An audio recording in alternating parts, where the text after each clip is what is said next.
पैसा और परिवार।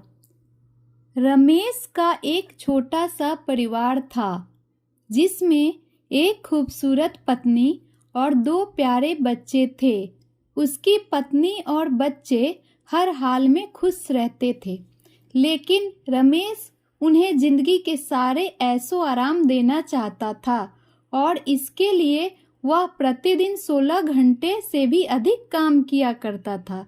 दिन भर ऑफिस में काम करने के साथ साथ वह सुबह और शाम ट्यूशन सेंटर में ट्यूशन भी पढ़ाया करता था। वह सुबह सुबह घर से निकल जाता और आधी रात के बाद घर लौटता था। बच्चों के लिए उसका चेहरा देखना मुहाल था, क्योंकि सुबह सवेरे उसके घर से निकलते समय बच्चे सोते रहते और देर रात तक घर में कदम रखने के पहले ही सो चुके होते। हाँ, रविवार को जरूर वह घर पर होता, लेकिन उस दिन भी वह किसी न किसी काम में व्यस्त रहता और उसका समय परिवार के साथ न बीतकर काम करते हुए बीतता। परिवार उसके साथ क्वालिटी टाइम बिताने का बस इंतजार करता रह जाता। पत्नी अक्सर उससे कहा करती कि उसे घर में वक्त बिताना चाहिए, बच्चे उसे बहुत मिस करते हैं। उस वक्त वह यही जवाब देता कि ये सब मैं उनके लिए ही तो कर रहा हूँ। बढ़ते घरेलू खर्च और स्कूल खर्च के लिए मेरा ज़्यादा काम करना जरूरी है। मैं उन्हें एक अच्छी जिंदगी देना चाहता हूँ। रमेश की यह दिनचर्या वर्षों जारी रही। वह यूं ही परिवार को अनदेखा कर कड़ी मेहनत करता रहा।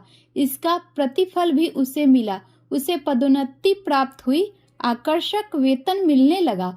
परिवार अब बड़े घर में रहने लगा। खाने पीने और अन्य सुविधाओं की उन्हें कोई कमी न रह गई। लेकिन रमेश का यूं ही काम करना जारी रहा। वह अधिक से अधिक पैसा कमाना चाहता था। पत्नी पूछती कि आप पैसे के पीछे क्यों भाग रहे हैं? हमारे पास जो है हम उसमें खुश रह सकते हैं। तो उसका जवाब होता कि मैं तुम्हें और बच्चों को दुनिया जहान की खुशियां देना चाहता हूँ। बस कुछ साल और मुझे मेहनत करने दो। पत्नी चुप हो जाती। 2 साल और बीते। इन 2 सालों में रमेश बमुश्किल अपने परिवार के साथ समय बिता पाया। बच्चे अपने पिता को देखने, उससे बातें करने तरस गए। इस बीच एक दिन रमेश की किस्मत खुल गई। उसके दोस्त ने उसे अपने व्यवसाय में हिस्सेदारी की पेशकश की और इस तरह रमेश एक व्यवसायी बन गया। व्यवसाय अच्छा निकला और रमेश को पैसे की कोई कमी न रह गई थी। उसका परिवार अब शहर के सबसे अमीर परिवारों में से एक था। उनके पास सभी सुख सुविधाएं और विलासिता थी, लेकिन अपने बच्चों से मिलने का समय उसके पास अब भी नहीं था। अब तो वह बमुश्किल घर पर रह पाता।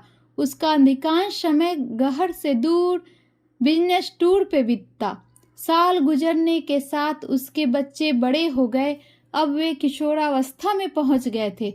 रमेश ने भी इन सालों में इतना पैसा कमा लिया था कि उसकी अगली 5 पीढ़ियां शानदार जीवन जी सकती थी। एक दिन रमेश के परिवार ने छुट्टी बिताने समुद्र तट स्थित अपने घर जाने की योजना बनाई। बेटी ने उससे पूछा, पापा क्या आप एक दिन हमारे साथ बिताएंगे? रमेश ने जवाब दिया, हाँ जरूर, कल तुम लोग जाओ, मैं कुछ काम निपटाकर 2 दिन में वहां पहुंचता हूँ। इसके बाद का मेरा पूरा समय तुम लोगों का है। पूरा परिवार बहुत खुश हो गया। वे समुद्र तट स्थित अपने घर पर चले गए।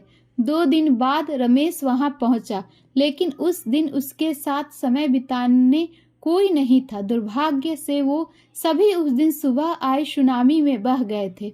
रमेश अपनी पत्नी और बच्चों को कभी नहीं देख सकता था। करोड़ों की संपत्ति होने के बाद भी वह उनके साथ का एक पल नहीं खरीद सकता था।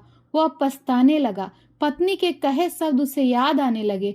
आप पैसों के पीछे क्यों भाग रहे हैं? हमारे पास जो है हम उसमें खुश रह सकते हैं।